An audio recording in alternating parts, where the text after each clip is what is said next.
Pakistani Christians live in a country where most people believe the wars of Bush and Blair in Afghanistan and Iraq are an attack on Islam itself. This tiny Christian community is caught in the middle of the clash of civilizations, and the blasphemy laws, they say, are a sword hanging over their heads, an ever-present threat. Campaigners say the old law, which banned insulting any religion, wasn't problematic. But two laws from the 1980s are producing miscarriages of justice. One made insulting the Prophet Muhammad a capital offence. The other made defiling the Quran punishable by life imprisonment. The general level of intolerance has grown a lot in the last 2-3 years. And one reason maybe this blasphemy law has brought about more intolerance. This law is so vague, it should be repealed altogether. But we get a lot of opposition from the conservative Islamic extremists. These laws are used to falsely accuse Muslims as well, stresses the Archbishop.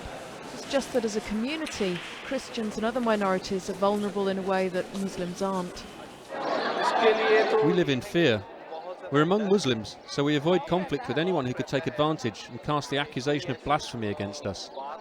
We have to give way, even when we're in the right.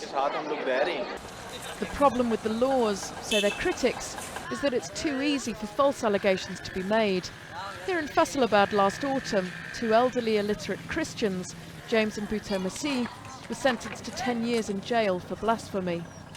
Their lawyer, Khalil Tahir, has taken me to meet the families. Their problem started, they said, when James's daughter, who works as a maid for a Muslim family, was given a sack of rubbish to take home. They said to me, Nargis, you take these things, 2 broken bikes to fix, and give them to your kids. Some pieces of wood and some waste paper. They said it was rubbish, that I should burn. My dad was going to feed the animals in the fields and he burned the paper. Rumours spread, she said, that he'd burned pages from the Quran. It was their Muslim neighbours who stopped an angry crowd burning down their homes. Even so, she and other Christians fled. Her father and one of his friends were arrested. Khalil Tahir says a property dispute may be behind the accusation. He says none of the witnesses were local and he can't imagine how they could have seen anything. He also believes the judge was intimidated by demonstrators.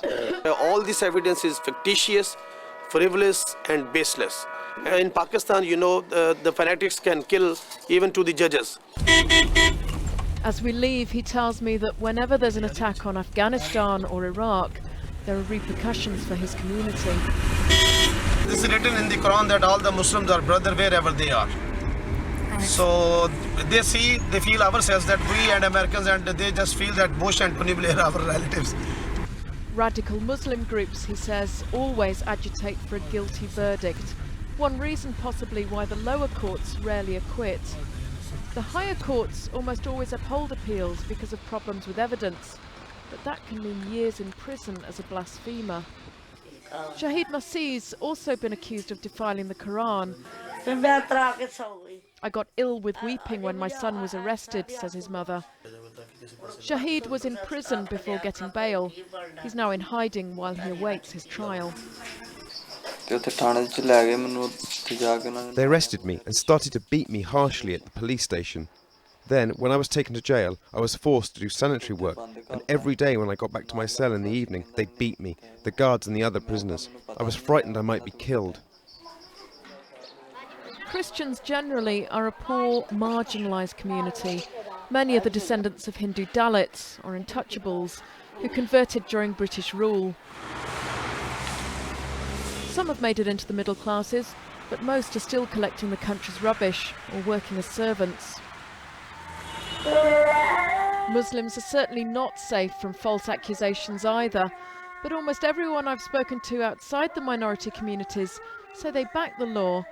It's a difficult issue because they were enacted as true Islamic laws, albeit by the military dictator Zia al-Haq.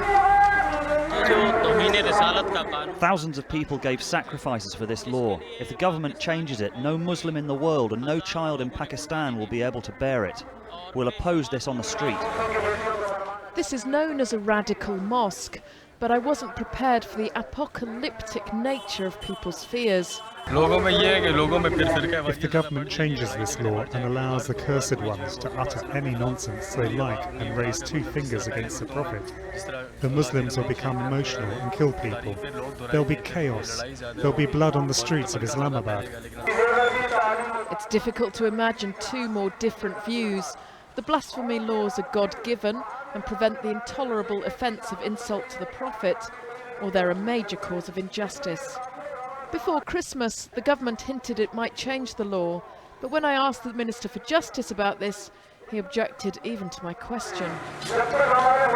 This is direct interference into the internal affairs of my own country and state, which we don't like. We are independent state, we are sovereign, and we don't do anything under any pressure.